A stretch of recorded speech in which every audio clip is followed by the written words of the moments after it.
My Life, My Story. Episode 3, Arrival in Saudi Arabia. After long hours of flying, we finally arrived at Riyadh International Airport. The moment we stepped inside, both of us were shocked.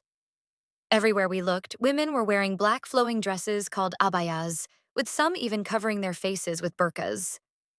During our orientation before departure, we had already learned about their culture and traditions as Muslims, but seeing it in person felt completely different. It was overwhelming at first. The men wore long white dresses with head coverings, walking confidently through the airport. Everything around us felt unfamiliar, and for the first time, I truly realized that I was far away from home. As we continued walking, an agent approached us and guided us into a waiting room because our final destination flight was still not confirmed. We had already survived an 8-hour flight, and now we had to wait another several hours before boarding a smaller plane to a remote city in Saudi Arabia. Inside that waiting area, I saw many different nationalities gathered together: Bangladeshi girls, Somali women, Indians, Pakistanis, Indonesians, and many others. It amazed me how people from different countries and cultures were all brought together in one place for work and dreams.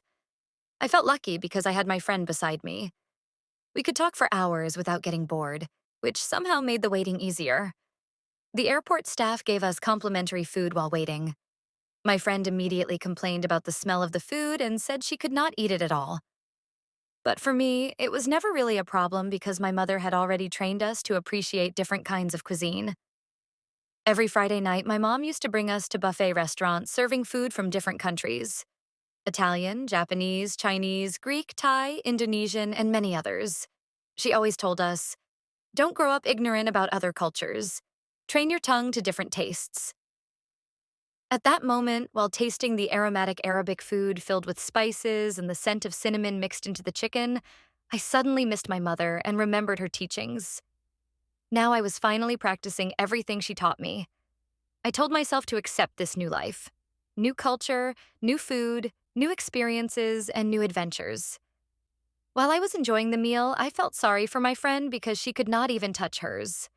She eventually handed me her food, and in return, I gave her some snacks to keep her going during the long wait. But honestly, the waiting room itself was another challenge. The mixture of smells inside was unbelievable: spices from the food, strong perfumes, body odor, clothes, sweaty feet, and different unfamiliar scents mixed together in one crowded room. Breathing became difficult at times. I silently covered my nose and prayed for survival. Thankfully, I survived that room. Later on, we were reminded to change into our abayas and cover our hair before leaving the waiting area. We quickly followed the instructions and dressed properly according to the local rules and customs. Then came one of the most awkward moments of my first day in Saudi Arabia. As I stepped outside the room, I noticed an Arab man staring at me. I froze for a second because, honestly, I found him very handsome. He looked so different from the men I usually saw back home. He smiled slightly while touching his beard and chin repeatedly as he looked at me. I became nervous and awkward, so I simply smiled and softly said, "Hi." But before anything else happened, someone immediately called me back and reminded me to properly wear my abaya, because it was prohibited to walk around showing our regular clothes underneath without fully covering ourselves. That was my very first real exposure to Saudi culture. Later, when I shared the story with someone, they teased me and said the man probably liked me because he kept brushing his beard while staring at me. In Saudi Arabia, women are expected to be respected, and people are also expected to respect their culture, traditions, and rules. Everything was very different from the life I knew back home. Finally, after hours of waiting, our names were called for our connecting flight. We boarded a much smaller airplane for another 2-hour flight to a remote city where we would begin working. The flight itself was simple and peaceful.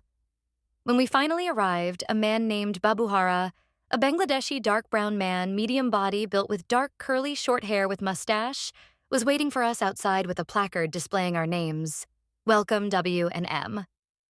Seeing our names written there somehow made everything feel real.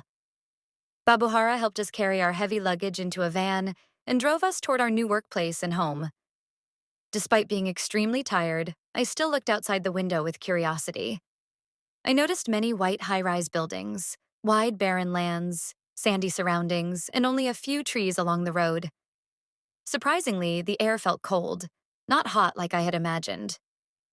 After around 30 minutes of driving, we finally arrived at the clinic where we would work and live. Our accommodation was located above the clinic building itself.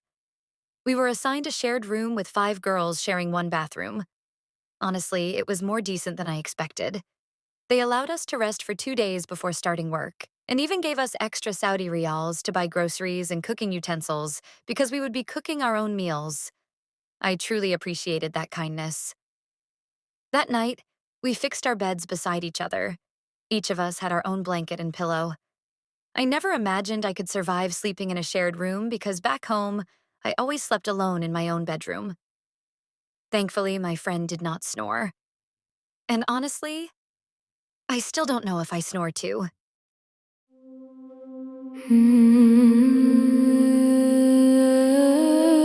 حبيبي نور الليل أهلا وسهلا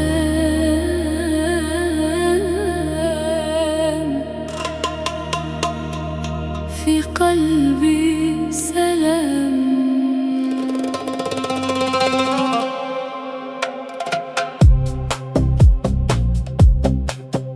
الله الله يا سلام يا سلام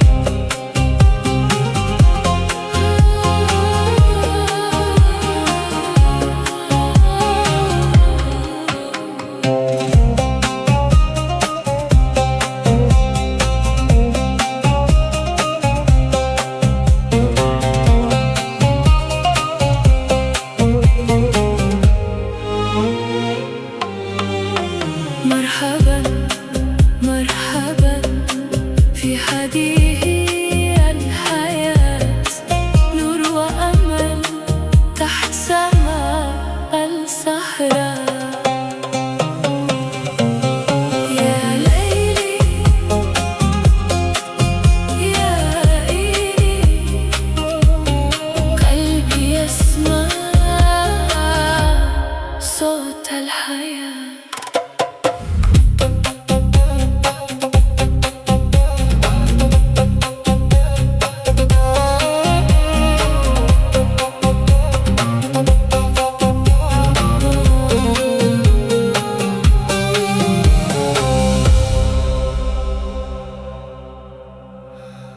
يا حبيبي